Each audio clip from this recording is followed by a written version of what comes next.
Okay, call the meeting to order at 5:36. I'm calling the meeting to order as chair at 5:36 PM. Okay, meeting called to order. Thank you. First item on the agenda is roll call and attendance. Roll call, Chairwoman Zaniku, Yes, here. Vice Chair Pope, Here. Commissioner Payton, Yeah. 3 present. Okay, so I'm just going to, instead of going by the agenda for the second, which is old business, I'm just going to suspend the rules or deviate from the agenda right now to put up a motion that would need to be seconded. My motion would be to have a standing Board of Elections Commissioners meeting the second Tuesday of every month at 5:30 PM until close. I need a second. You might want to say as a minimum. As a minimum, yep, perfect, thank you. Okay. As a minimum, we do need a monthly meeting, the second Tuesday of every month. If we need to increase that time frame or increase the amount of times that we need to meet per month, we are able to do so. But at minimum, one meeting per month, the second Tuesday at 5:30 PM until close. Second. Okay, motion by Chairwoman Zaniku, second by Pope.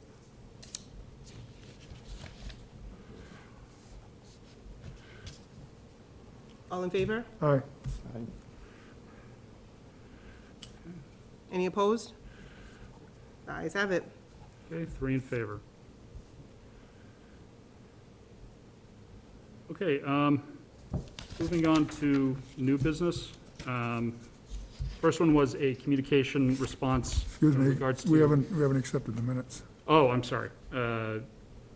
Sorry, item 2, old business, motion or vote to accept meeting minutes from prior meeting. So closed are the November 23rd, 2021 minutes.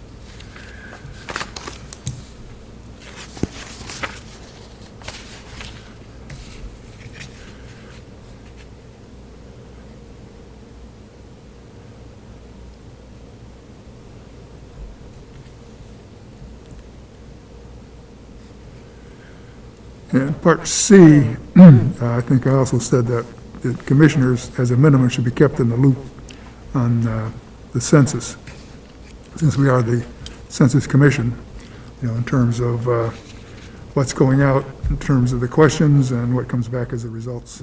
Sure, I can add a sentence to that effect.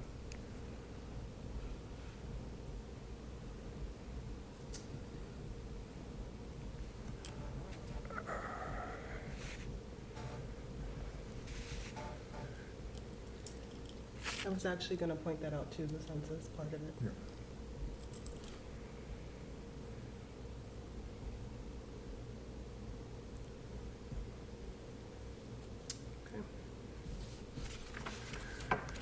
Will we accept with that alteration? Yep, so motion from Commissioner Pope to accept as amended. Do we have a second? Second. Seconded by Chairwoman Zaniku. Roll call, all in favor, please indicate by saying aye. Aye. Any opposed? Hearing none, motion passes. I have a question on minutes. I was going back to look for prior minutes, and on the webpage, city webpage, it says, look in the archives for something, I don't know, before 2019 or something. Mm-hmm. Couldn't find them. Found some things that were out there, but I couldn't find minutes. Sure, I can take a look. They should be, again, in the city database. To the extent that they're not posted, I'll see if we can Okay. find and get I them went posted. to archives and minutes and election commission? I do know that, I believe we've shifted to the 2022 year, so I'll look to make sure 2021's up to date, and then I'll see if I can backtrack on those.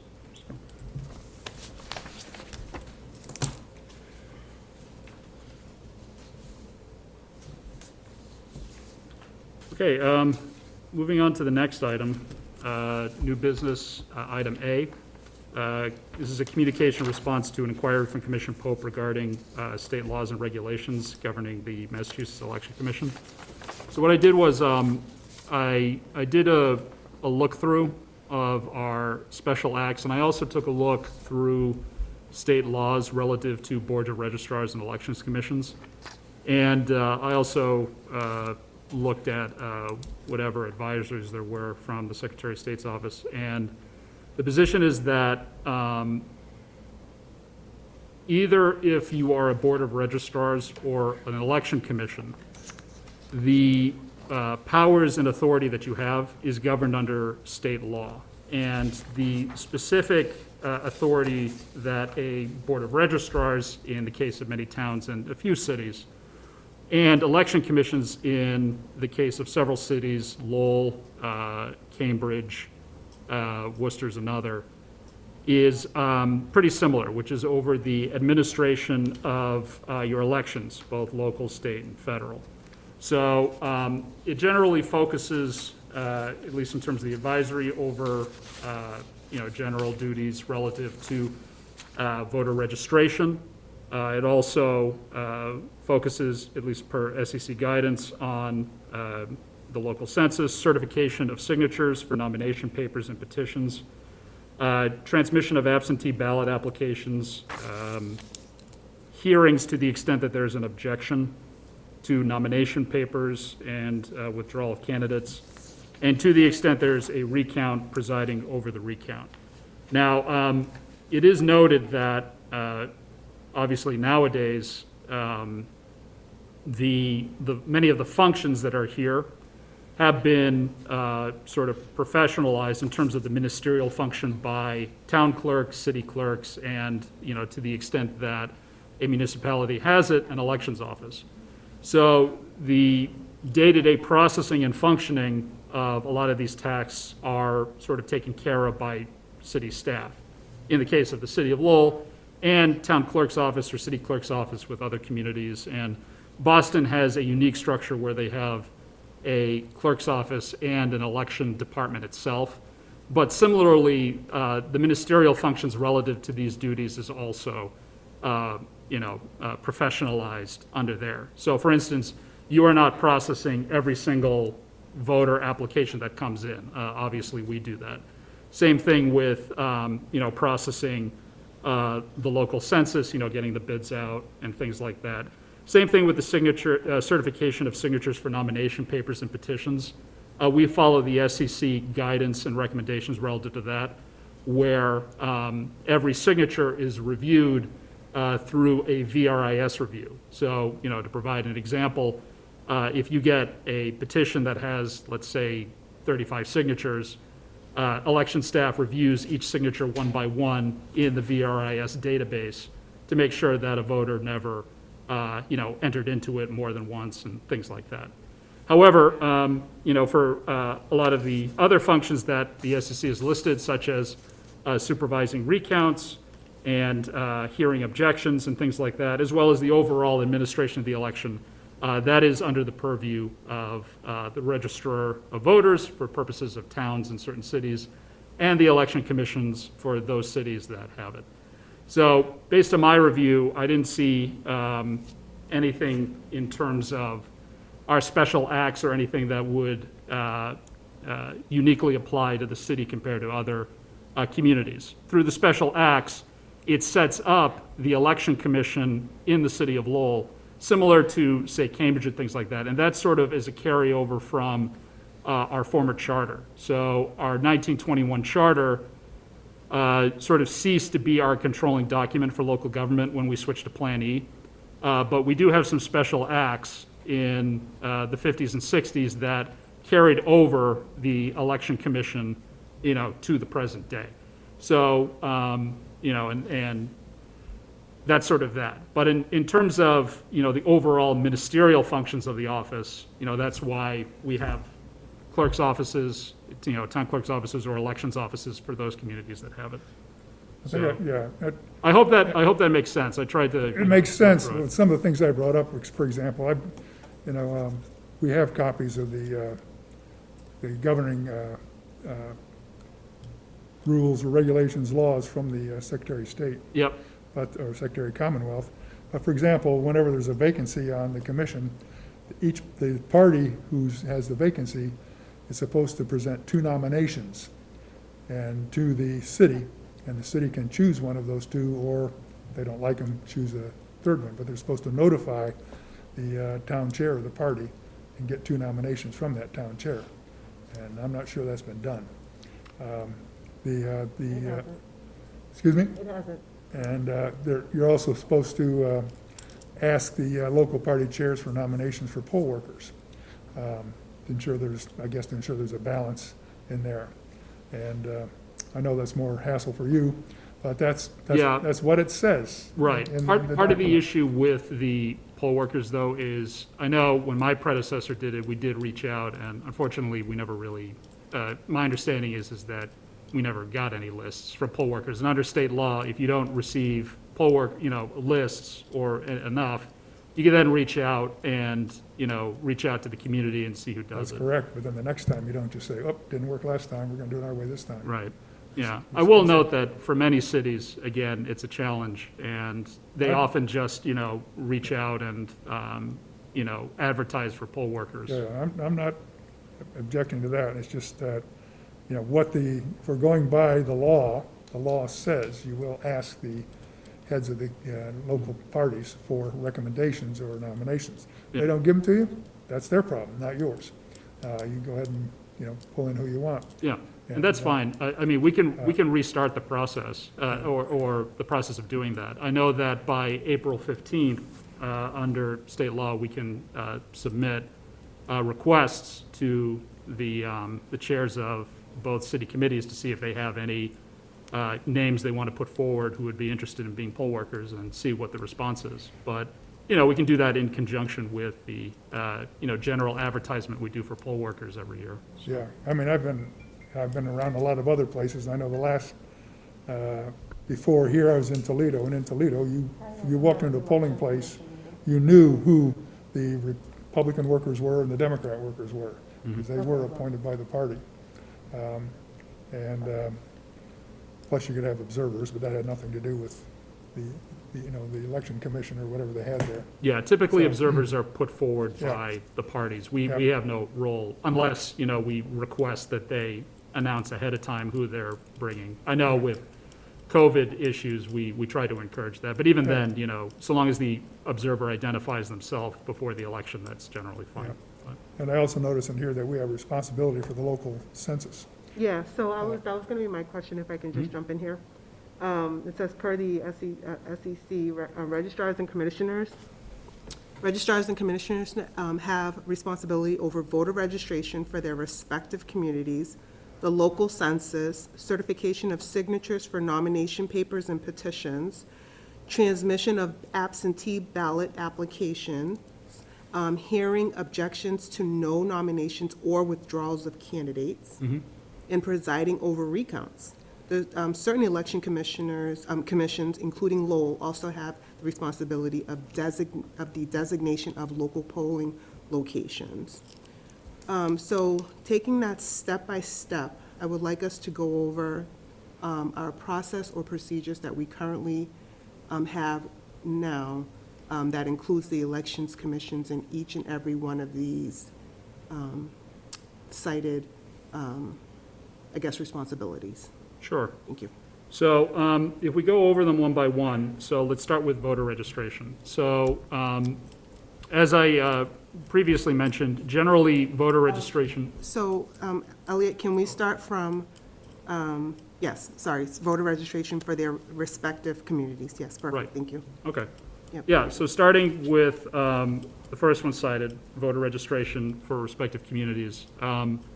As previously indicated, generally the way it works in every community is voter registration is done based on which office administers the election. So, to provide an overview comparing the city of Lowell to other communities. So Lowell, if voters want to register to vote, they come into the elections office. For other cities that have a separate elections office, it's a similar process. So let's use Cambridge, for example. Cambridge has their own elections office, so if people wish to register to vote in Cambridge, they go to the elections office. Okay, Boston has their own. It's not strictly true, though. They have to, because my wife's just out there and gets people to register to vote. Right, yeah, I'm just talking okay, like. so, yeah, over- so currently, let's just, I guess in order to like, forward this process along, we currently, do not hold like, voting registration days or, like things that would call out the specific, we wait for the folks to come into the office in order, if they wanted to. Well, we register do, to vote, we, right? we do hold voter registration days. So So go ahead. yeah, so the elections office also will get involved with voter registration drives during public events. So some examples of that was when, pre-COVID, when we had, I think it was like open market day. So we often had a table out there to register voters. I think we did it, the first day we'd had the open market day. Same thing with. Have we had one for the last 2 years, like since everyone else that's been on I don't this? even remember an open market day. No, What's that? partly due to COVID. But we have been involved in several registration days in the past 2 years involving school activities. So at the beginning of the school year, the Lowell Public Schools will hold it's not really an open house event, but it's an open event that invites parents and students to come to the, what do you call it? The JFK Plaza to meet students and things like that. So we set up a table every time they do that to hold voter registration drives. Okay, So parents can come over and register. all right. So I might be speaking for everyone, maybe I'm not, but I know I've never been a part of that as a commissioner, and I've been a commissioner for like 3 years now. So for this, can we also add the Elections Commission to such emails or registration days or events or Get in anything the like loop. that? Yeah, can we add that, so can we just put that as Sure. one, to add the Elections Commissioner in the loop for that? And then. So if you want to attend? Yes. Yeah, sure. Yep, and then also because it says, per SEC, registrars, commissioners have the responsibility over voter registration for their respective communities. So not just to attend, but to also help in possibly the planning, the ideas of it, as well as completing whatever it is that we decide that we want to do. So being part of the entire process. Can we put that down as well? Sure. Thank you. All right, so let's go to the Well- next one. Sorry, go ahead. Yeah, when you check voter registration, do you check if they're citizens? Well, so the forms that we and all other communities in the Commonwealth use to register people to vote is a standardized form. And as part of the form, you have to provide a form of identification, either a full driver's license number or the last 4 digits of your social security. Either And one you of them. also sign the affidavit under pains and penalties of perjury that you are a U.S. citizen. Okay, but how do you know if you don't check? Well, I mean, well, what I'm getting around to is we have the census, and on the census, they declare whether or not they're citizens. So- no, the local No? census is residency, if you're a resident of your local community. So you can participate in the local census, but you don't necessarily have to be a registered voter. Understood. Sure, that's true for everybody. I talked to one guy down the South Shore who cross-checked his voter registration with the census and found 70 people who had declared themselves to be non-citizens, but were still registered to vote.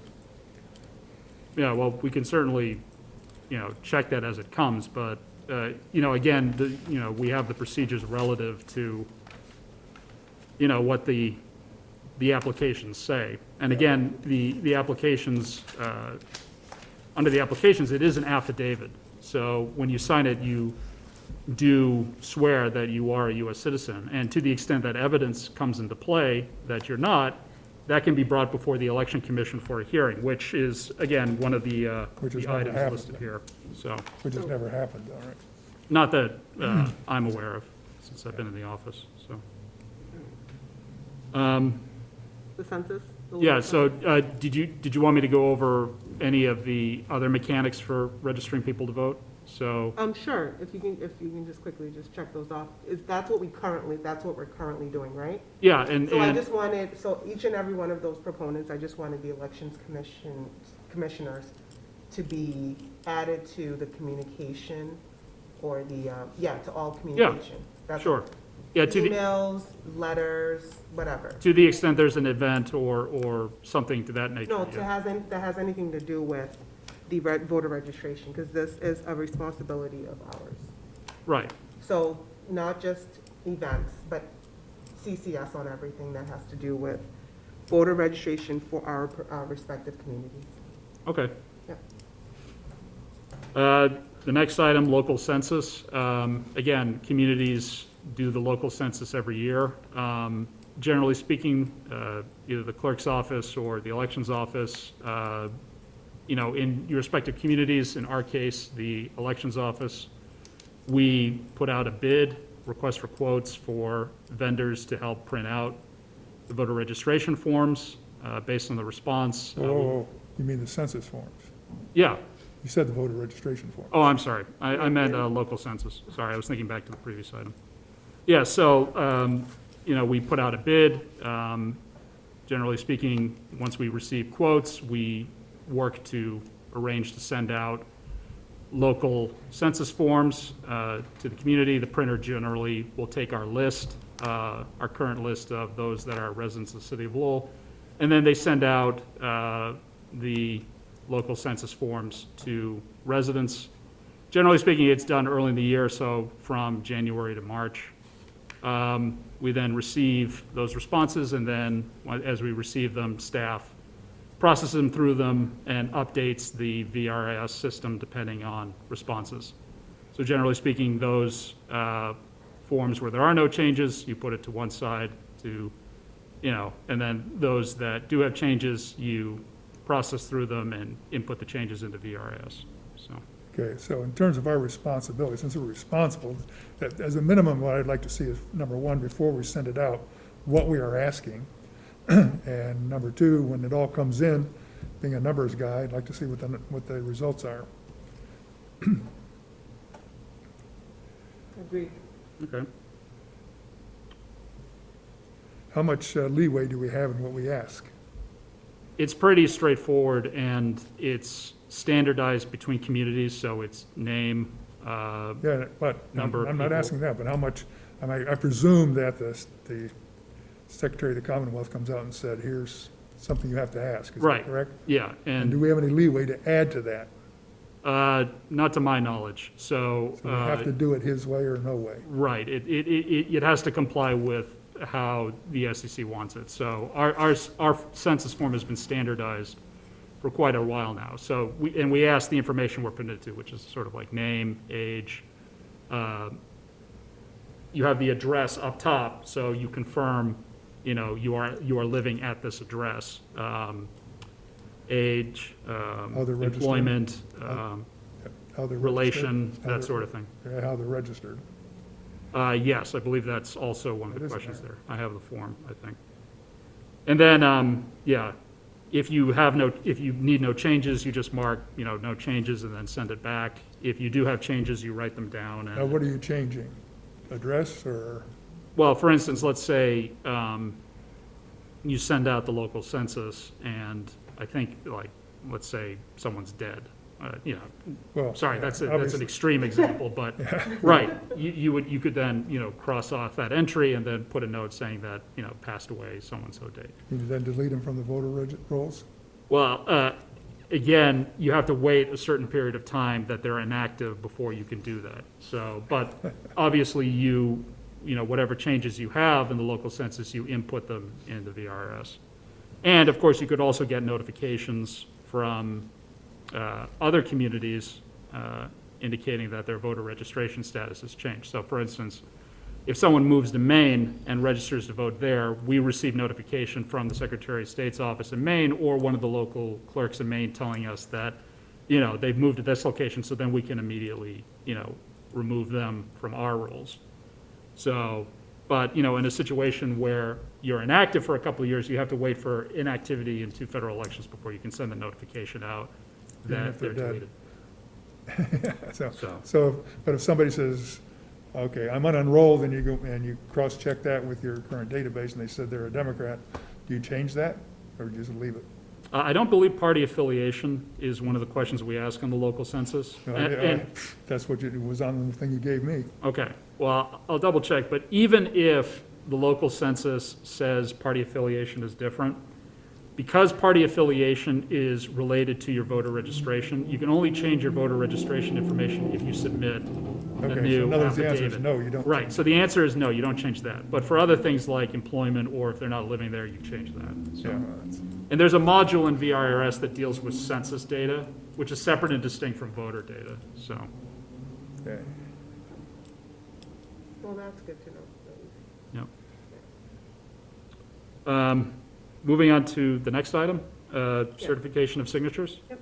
So the way this works for not only Lowell, but all other communities in the Commonwealth is when nomination papers are sort of presented. So it might be helpful if I use this as an example. Let's say that someone wants to get a ballot question on the ballot for a state election. So the Secretary of the Commonwealth will release nomination papers for a particular ballot question. So before the question can go on nomination papers, you have to get, I believe it's 20 voters have to agree or submit a petition asking that this item be placed on the ballot. So if they meet that threshold, the Secretary of State's office will say, okay, this is a recognized ballot question. They'll create the forms, and the forms will have signature blocks.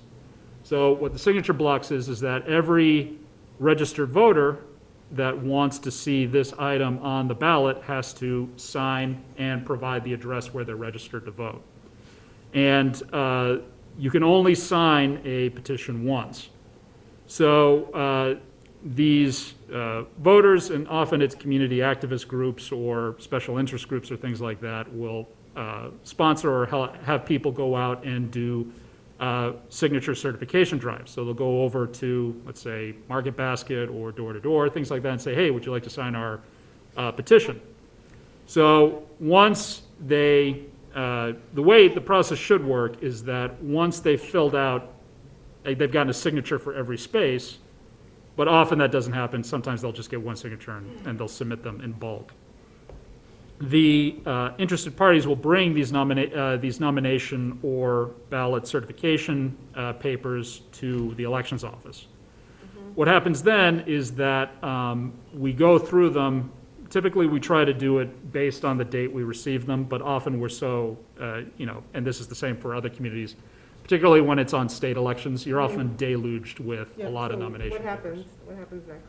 So the election workers, including myself, what we do is we divide up these certification papers and we follow SEC procedures relative to reviewing them. So the way you do it is, if this is a paper, we take a ruler and we go signature by signature. And we follow the guidelines that the SEC says as to how you can accept or reject a signature. So what is required is that you have to be able to make out the voter's name and their address. And you have to make sure that they are, in fact, a registered voter in your community.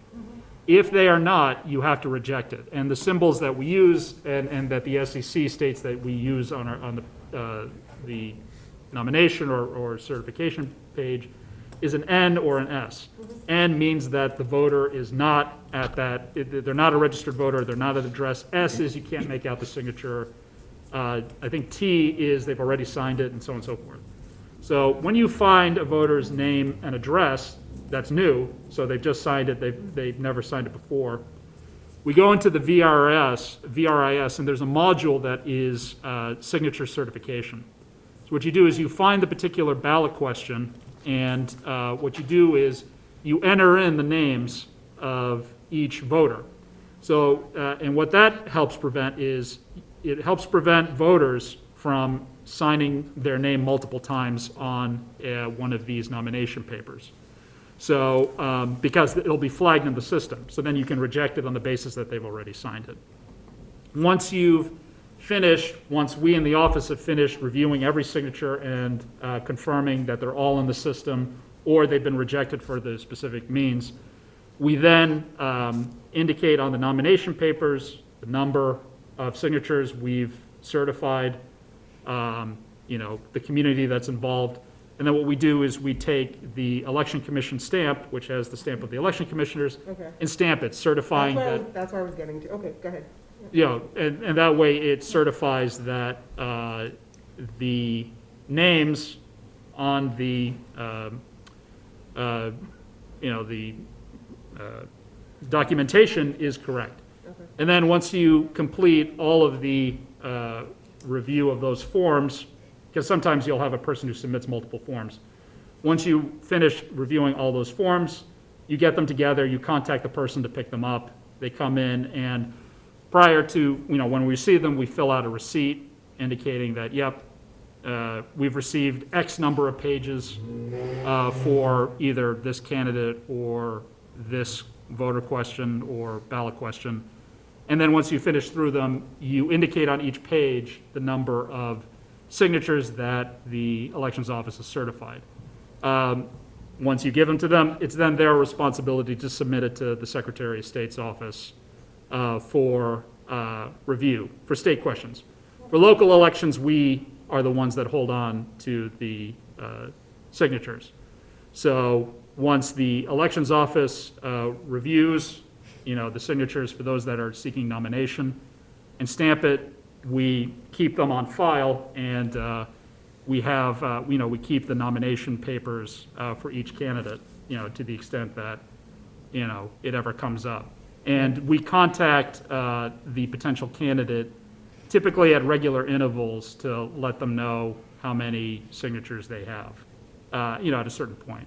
Obviously, our recommendation is that even if you think you've met the threshold, for instance, in a local election, 150 signatures, we recommend that you then get an additional, I believe it's 1/3 of your total amount in signatures as well. Because the way state regulations is that we certify up to the threshold plus another third. So that way you are, assured that you have met your signature threshold. So that's why whenever people get signatures, we recommend, get as many as you can, because once we get to a certain number, we certainly let you know that you've met the threshold and have gone beyond the threshold if need be. Doesn't eligibility make you nervous? Well, Because it gives you an awful lot of power. Well, the state regulations are quite clear that it is, at the discretion of the people who are I reviewing it. understand that, but, some people's signatures are not as legible as others. Right. And if you say, well, I can't read it, And ju- I've heard this from people who are collecting signatures, that they're getting people rejected because their signatures weren't legible enough. Right. And again, the There's no place SEC, on the form to print your name, right. which would be a big help. Well, the recommendation from the SEC is that when you're gathering signatures, you recommend that people print their names out so that it's not confusing. And that's what we recommended There's not a lot of in. room on there for that. what- No, usually on nomination papers, they have them printed, then your signature, and then the These word aren't, though. precinct. These aren't. It's Yeah. signature and That's what I address. got. And these not. And what we recommend is that, if your signature is rather, I don't know, floral, let's say, we recommend just print out your name. Because what we do is, for our purposes, what we need to do is verify that the voter and the address are who they say they are, because you're signing these certifications under the pains and penalties of perjury. And again, if we can't make out a signature, it has to be a reject. Now, what we try to do is, we try to make a concerted effort when we review each signature to try to find, meaning in the signature compared to the address. So what we typically do is first we look at the name, type it in, see if the voter pops up. If we can't make out the voter, what we then try to do is, okay, let's check the address and see if, a clear name pulls up. And sometimes what you can do is you pull up the address, you have a list of voters there, and you look at the name, and if you can make out like names or words, like, let's say it's like Jane S., but you can't make out the rest of it. You check the address, you look up, and you find Jane Seymour, and then you examine the signature again and say, okay, yeah, I can make out Seymour. Well, So if then you're you putting- certify. When you're giving instructions, when you tell people, get more than you need, you might have a line in there to ask people to, if their signature is fairly legible, to also print their name. Yeah, I mean, if anybody who's a naturalized citizen from Europe, if you're in Europe and people can read your signature, you're not doing things right, right. The Well, legibility is the order of the day. I can't speak to the legibility of signatures in Europe, but what we did in the municipal election is in our guide to candidates, when we were handing out nomination papers, one of the we had a full, I think, 3 pages about gathering signatures. And some of them were recommendations, like, we recommend that you print your name, this is how we review it, and we provided like, I think, like a diagram of how it looks like. So, it's as a helpful guide to candidates as to when you're You're gathering not signatures. comparing the signature to the signature on their voter registration card. If they have one, there are, some voters that don't have it, because if They you never don't sign it sign in the DMV, it's not in the The system. DMV. So, right. But again, you are signing under pains and penalties of perjury as we, review each entry, so. So, No. I'm just gonna jump in here. So basically, it says again, the commissioners have responsibility over the certification and signatures for nomination papers and petitions. So how can we get the elections commissioners involved in that process that you just described? Well, I mean, But so the first thing that I see is that, once the signatures have been, verified by the, team, right? By the, workers, like the, Shannon and, I don't know, who does that? Is it you or, Shannon, Stephanie, and I, when Stephanie was still with the elections office. okay. So, Because you need a VRIS account Yep. to do it. so the elections commission's office, once they verified the names, I guess that report or those, signatures or those signatory papers should come to the elections commission, our next meeting, so that we can validate, so we, once,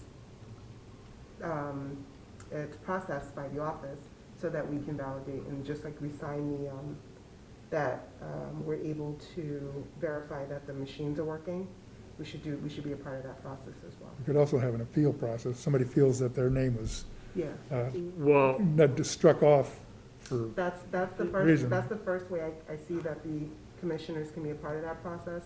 What do you say to that? And then, the second way, I'll go into that after.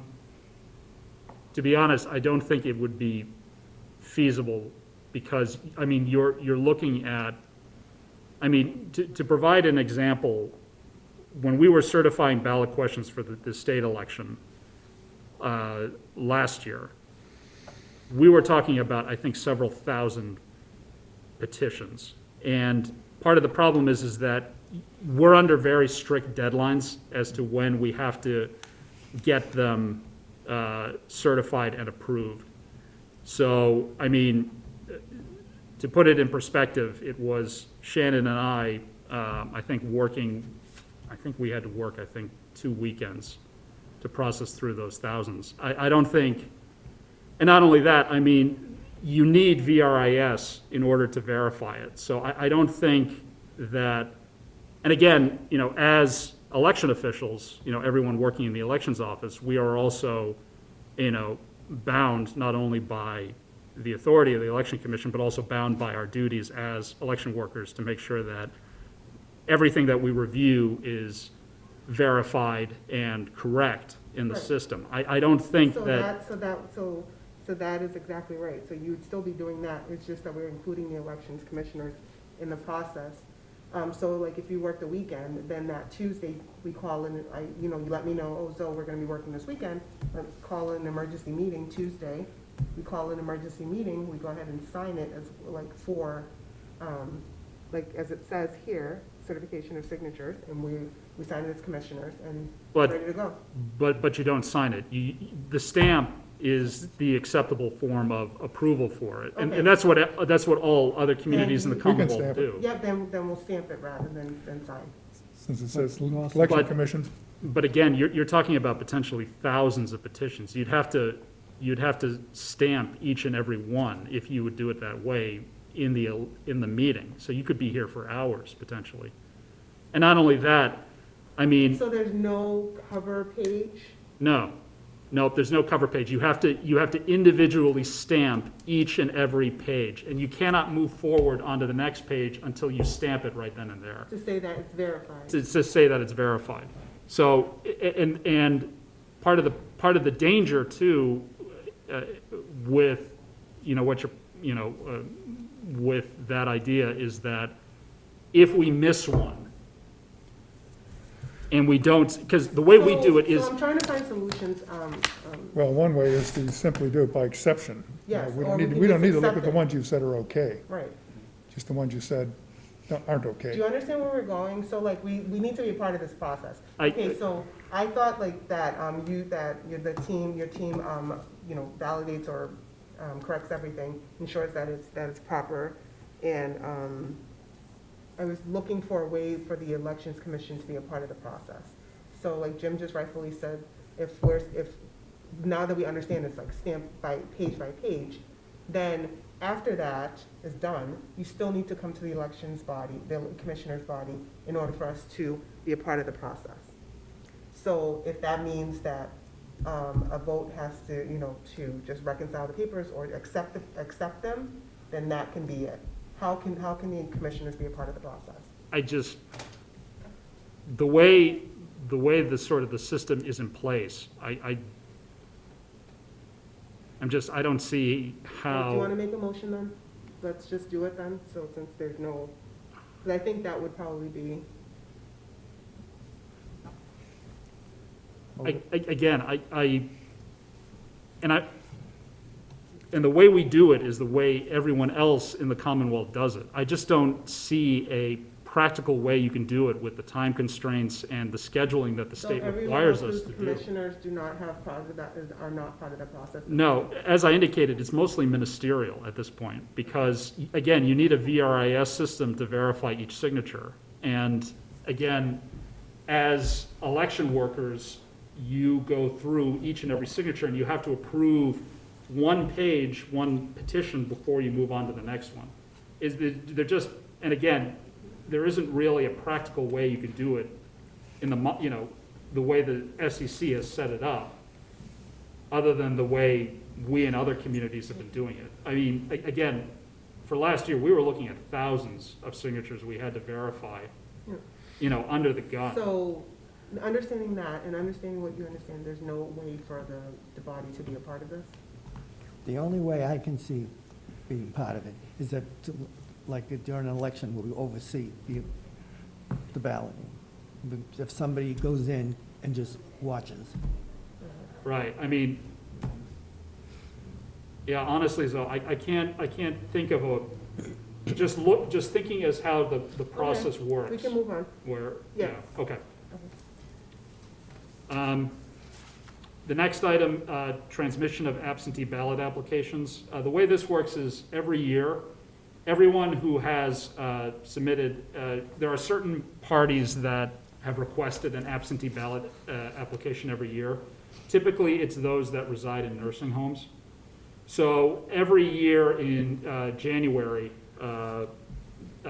Shannon, who is typically the one who manages our absentee ballot application binder every year, she sends out absentee ballot applications to all people who have registered with the elections office requesting that they be sent an absentee ballot application every year.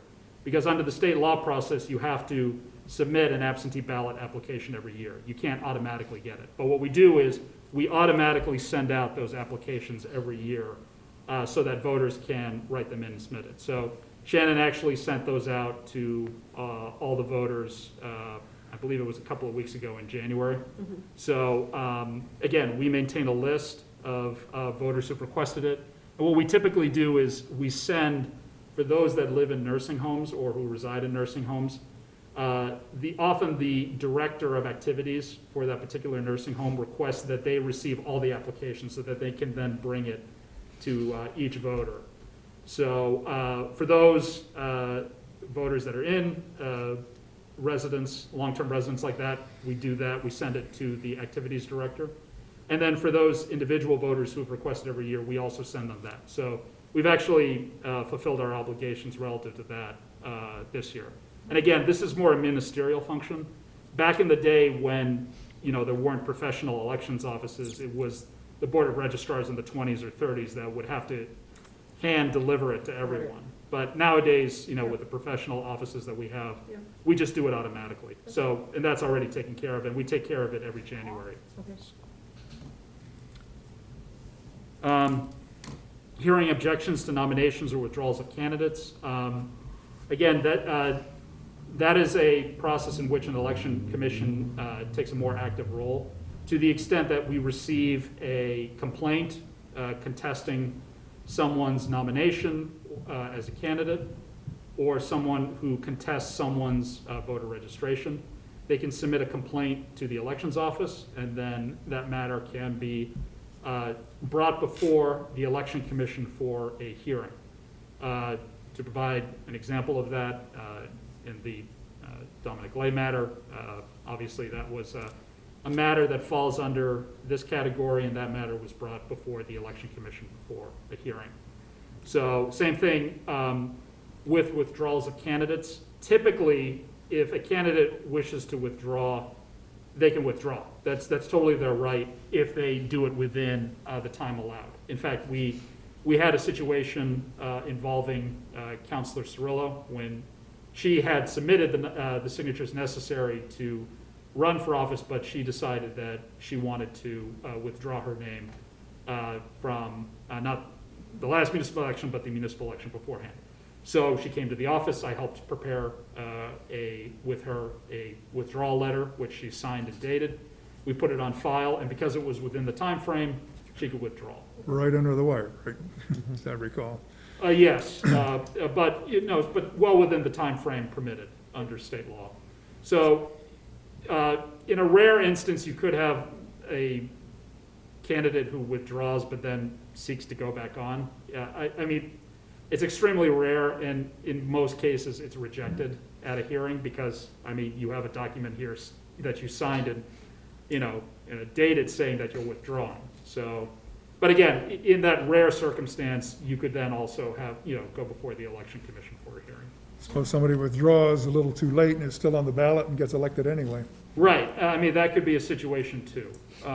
But often when that happens, what you can do is, if you are elected, you can then submit something to the election commission or to the SEC saying that I was elected for this position, I resign or I withdraw, I don't want to have it. Rare, but it has happened. I recall there were two, I believe, I think two candidates for Republican committee who, I don't understand it. They submitted all the nomination papers, but they claimed they didn't realize they were on the ballot, and when they got elected, they asked to withdraw.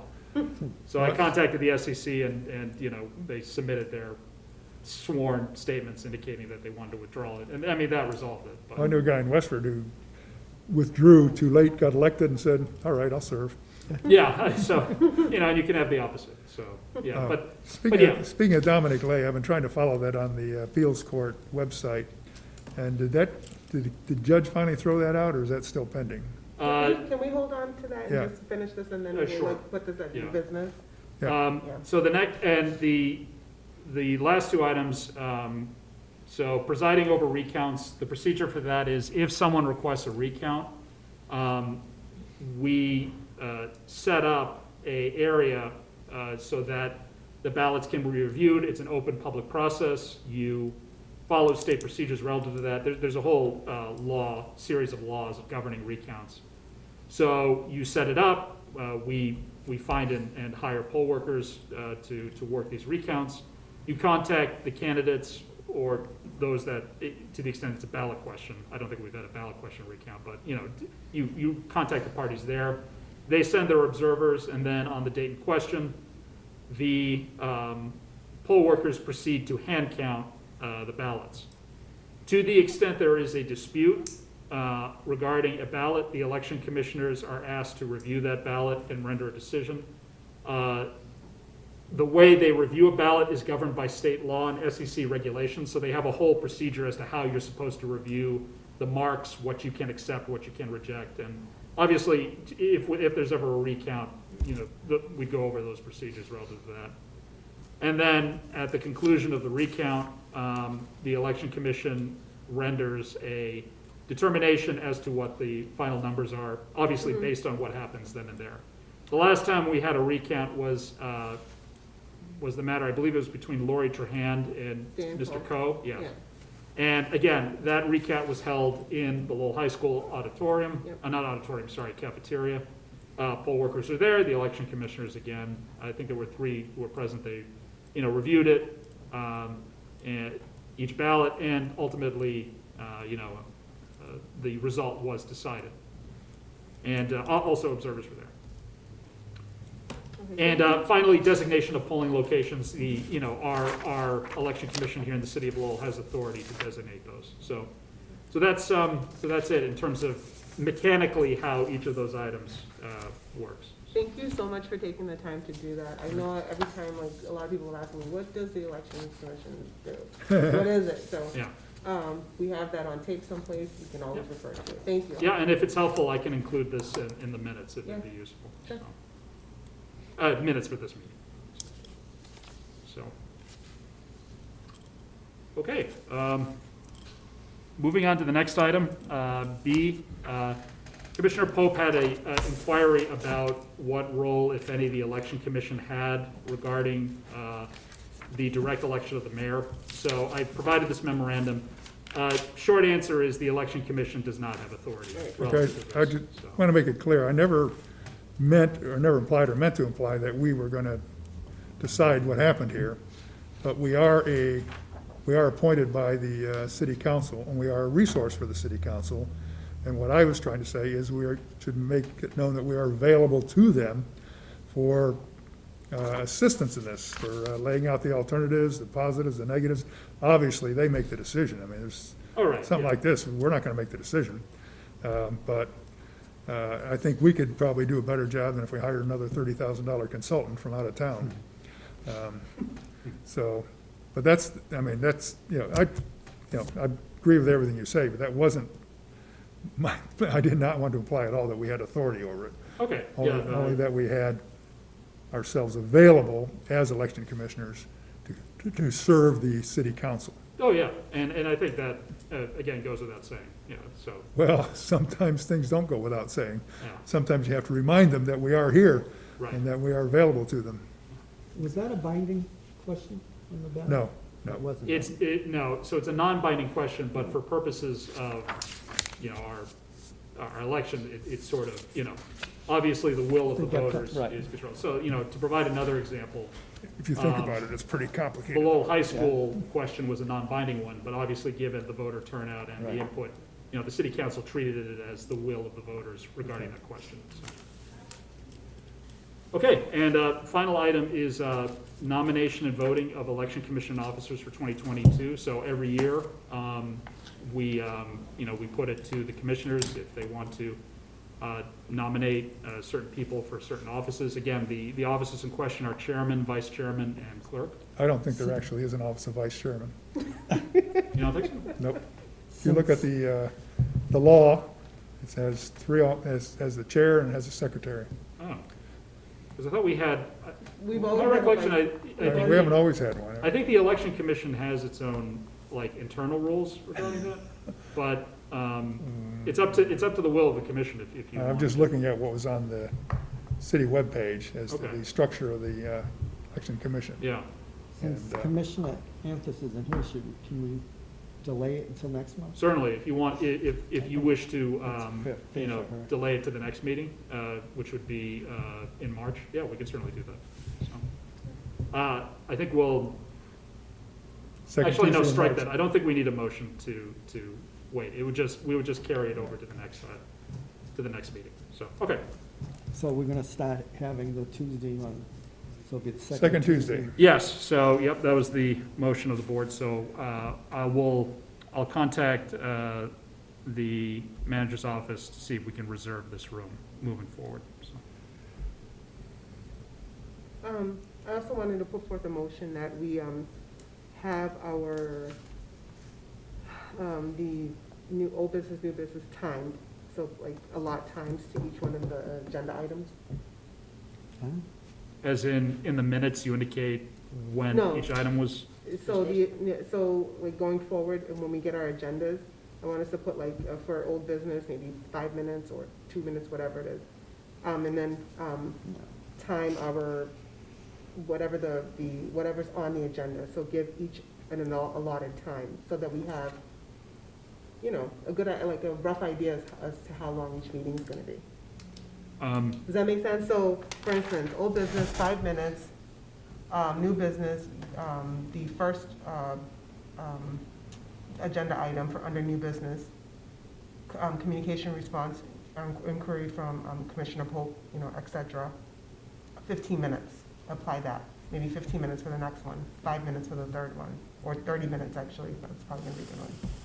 I don't think that would work. Hmm? I don't think that would work. Oh, I used to run meetings like that as an academician, and boy, it gets people focused. Yes. Yeah, but So- if everybody wants to speak on something, then what happens? So what happens is that, like, You can't? so we follow Robert's rules of, We do? yeah, well, we're supposed to, that's, yeah, we do. And that's, we would just like make a motion to extend the minutes for X amount of time. typically with extensions though, I mean, what you can do is you can put like a maximum time. That's typically how it's done for meetings. So like, for instance, the city council meeting starts at 6:30. They have a rule that says that they end at 10. But if they want to move beyond 10, they have to make a motion to extend the time beyond it. And part of that is Okay, because. We can do whatever, I just want us to Okay. have a timed meeting, that's all. Sure. I tell I you, mean- it works. It does work, right? Yeah. I've 'Cause done I've it. run meetings before too, so Yeah. this, Okay. this one, I never know how long, and so I have other, like, So maybe what I could do is for the next meeting, what I can do is I can set like, not to extend, not to go past 1 hour, save, unless it's I used to put essential times by each thing on the agenda. People say, what if we want to do longer? Well, you take some time from something else. Very easy.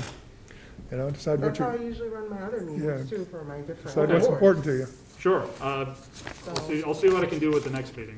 And usually, like, for this board, there's not a lot of vigorous, like, debate anyway. So it's usually just, Commissioner Pope, if he has something, or me, So, Try doing that with faculty. Woo! so I put forth a motion for us to have a timed agenda. Second. Thank you. Okay, motion from Chairwoman Zaniku to have times indicated on agenda items, second by Commissioner Pope. Put to a vote. All those in favor, say aye. Aye. You have to say opposed, because I think we haven't opposed. Opposed? Okay.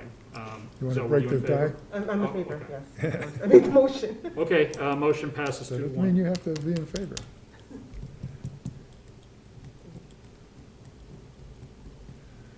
Okay, I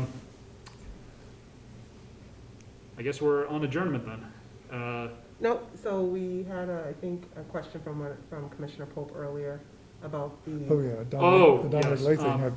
The court is taking it under advisement. Typically on, they have to review matters, and I know in my they, experience as an attorney, it can take several months before a decision is rendered. so they were each supposed to submit no more than 2,500 words to the judge.